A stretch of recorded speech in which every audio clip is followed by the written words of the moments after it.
Hey, how's it going, guys? Mr. Boss for the win here, and in today's Grand Theft Auto 5 video, I'm going to be doing another Q&A video where I take your questions from Twitter and I answer them all in this video. Now, in today's Q&A video, we've obviously got a lot of questions, somewhat about the aftermath of the latest Lowriders update, but as well looking forward. That seems like what you guys want to talk about, looking forward in Grand Theft Auto Online, and we're going to be tackling all those questions that I were asked today. Now, if you want to get involved in the next Q&A video, all you have to do is go down in the description, follow me on Twitter, and use the hashtag AskBoss anytime I'm looking for Q&A questions, which happens about once a week. But with out of the way, let's not waste any more time and let's get it started. All right, so the first two questions are definitely going to be centered around the latest Lowriders, and then we're going to be moving on a little bit. And this first one comes from Jack W.R. Lewis. He states, do you think Lowriders are an easy way out for Grand Theft Auto Online DLC? They don't need to create any new cars, just modify existing. Hashtag AskBoss.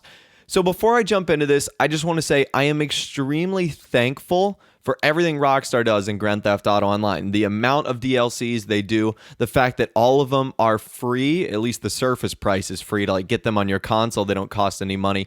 So I'm extremely thankful for Rockstar and all the DLC they have provided. It's been a wonderful experience. However, with that being said, there recently has been a trend where we've been seeing a lot of cars being added into Benny's original Motorworks. In fact, the last, I want to say 14 out of 16, it might be 15 out of 17 cars added into the game have been existing vehicles. All they've gotten are Benny's modification upgrades. So if you exclude vehicles from the Halloween surprise, the festive surprise, and the Be My Valentine update, and those were really nice DLCs, albeit, but I'm going to ignore that for now, the last 15 out of 17 cars added into the game have been existing ones. They've just been modified at Benny's. In fact, the only new ones have been the Albany Primo and the Albany Moonbeam. The others we've seen in Grand Theft Auto 5, and they've just been able to be upgraded. Even the two sports cars, the Sultan RS and obviously the Banshee, they were able to be taken into Benny's, but we've obviously had those since day one. So to really answer your question, is Lowriders an easy way out for a Grand Theft Auto Online DLC? I want to say yes, and I want to say no, because obviously, I don't know the work that goes into creating a Grand Theft Auto Online DLC. I don't know how hard it is to design all of the liveries and upgrades and, to come up with ideas to get those cars to turn into the really cool variants and models that they are.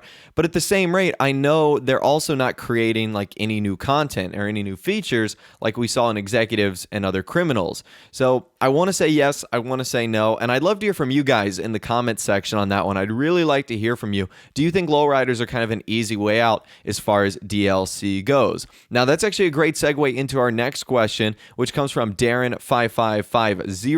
He tweets me, do you think that May is the month we get a quote-unquote real DLC since Rockstar is dragging the Lowriders through April? Hashtag AskBoss. So yeah, you guys know throughout the rest of this month, we're getting pretty much the other three Lowriders that didn't come with Lowriders Customs Classics. And I've stated that this is cool that Rockstar is releasing them. I just don't like how the fact that they are dragging them out. And that, of course, does have its pros and its cons. As I mentioned in the video the other day, it looks like we're going to be getting an update week and discounts with each one of those Lowriders instead of Rockstar just dumping them into the game. So that's nice. But yeah, they are just dragging it out. And I think that we need to get a really big DLC in May. And I'm not just talking about like a January 2016 drop zone update that adds, 2 more Benny's vehicles and an adversary mode.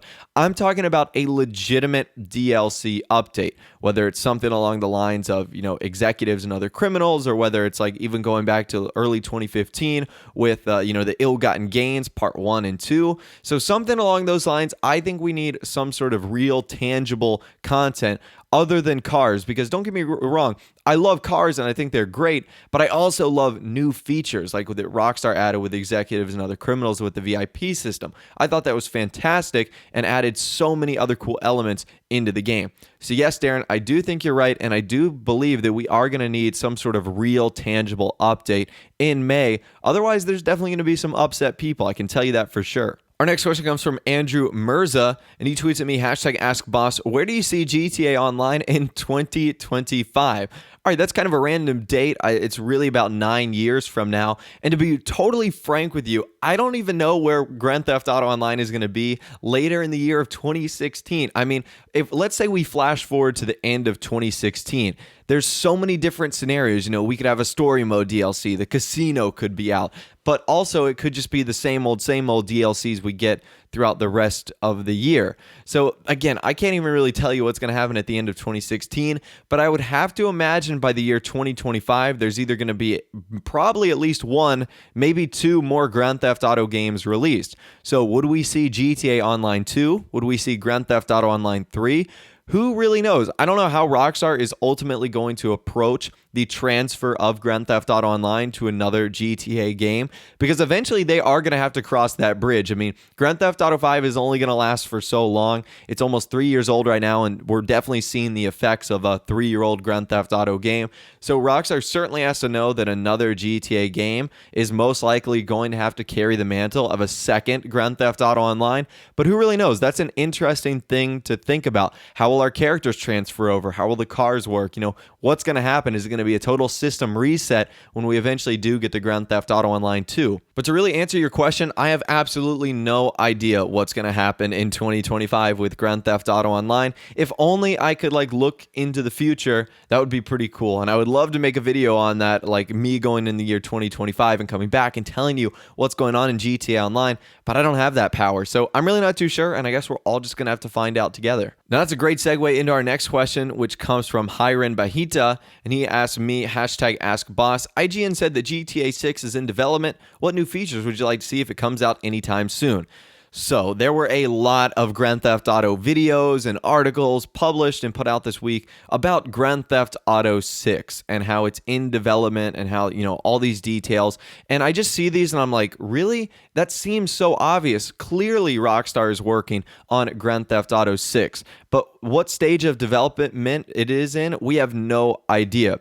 If I had to take a guess, I would say that Rockstar has pretty much already nailed down a location for Grand Theft Auto 6, and then obviously are working on developing the missions and getting the characters and voice actors together. Because Ned Luke, who's the voice actor and likeness of Michael, said that his lines and his voice acting and motion capture work took over 3 years to do. 3 years just for one character. So as far as GTA 6 and its development process, like I said, I'm sure they already have a location selected. But as far as getting any information about that, I would say anytime soon, I would find it highly unlikely. It would make sense that that information would stay top secret. And we don't even know if those reports are true. They're all coming from one mysterious anonymous source, which kind of makes that hard to trust. So I'm really not too sure what to think of that matter or what to think of Grand Theft Auto 6 being in development. I'm sure Rockstar knows, and I'm sure they've got a location. But other than that, I doubt we get any more real tangible evidence regarding GTA 6 for a while. Our next question comes from Damien, and he says, if you worked at Rockstar, what kind of ideas would you give them to put together a DLC? #AskBoss. All right, I'm carrying a big mantle of responsibility here because if I were to go and, you know, so many people would be telling me, you know, Mr. Boss, tell him to do this. Mr. Boss, tell him to do that. So I'm really not too sure. I don't know what I would do. I'd probably take a giant poll and see what people wanted. But there's a few things that I want. Obviously, I think real mansions would be something that would be awesome. There's so many beautiful homes that Rockstar have designed in Hollywood and in the Vinewood Hills and in downtown Los Santos, and they're just, you know, unoccupied and empty, and they're beautiful mansion style homes. I'm not talking about still houses, but actual mansions, and we just don't have access to them. Another thing I've seen that's really highly requested is a biker DLC of some sort, very similar to what I would say would be GTA 4's The Lost and the Damned. And then the other thing that I would say is just utilizing the buildings that Rockstar placed into the game that we don't have access to. So whether that's being able to go into the shopping malls, or whether that's going into the restaurants like the Cluck and Bells, or simply going into the casino and utilizing that's been there since day one. That's probably what I would suggest, and probably what I would say, you know, I'd want to have happen. Although I don't really know what the theme of that would be, like the open interiors DLC. Not even sure what you would call that, but nonetheless, I still think those are like kind of the top 3 ideas I would pitch to Rockstar. All right, and our final question once again comes from Andrew Live 2020, and he says, #AskBoss, what do you think will be coming in the summer GTA Online DLCs? So that's right, we are kind of approaching the summer months, coming up in I guess 60 or 45-ish days. And a Rockstar typically, in my opinion, do their biggest and best DLCs in the summertime. I mean, it makes sense. Everyone's out of school, or they're taking vacations, or they're on breaks. So maybe people have more time to play video games, and certainly Rockstar knows that. In the year 2014, I think they had the original Independence Day DLC, as well as the San Andreas Flight School update, which was a pretty big DLC. 2015, we obviously had part 2 of Ill-Gotten Gains, as well as part 1. So that kind of 2-part DLC was really fun. And if Rockstar keeps up that trend, I'd love to see a kind of next generation version of the 2-parter Ill-Gotten Gains. Some sort of variant like that would be super cool, in my opinion. You know, maybe adding a new supercar, adding all this new clothing and guns and weapons. I think that would be awesome. And they were really cool because they were back to back. They were like 30 days apart from each other. So we got to enjoy Ill-Gotten Gains 1, and then, 30 days later, Ill-Gotten Gains Part 2 was coming out, and it was a really cool DLC part. So I really like that, and I think that would be ideal for the summer. But let me know what you guys think about that in the comments section down below. Anyways, that's all the questions that we're going to be answering today. Now, once again, if you want to get involved in the next Q&A video, all you have to do is go down in the description, follow me on Twitter, and use the hashtag AskBoss whenever I'm looking for Q&A questions, and you might find yourself featured in the next video. If you did go on to enjoy, a like rating would, of course, be awesome. And also subscribe to my YouTube channel if you are new, or you like daily GTA 5 videos like this. With all the way, guys, like I said, thanks for watching. Take care, and I'll see you guys in the next video.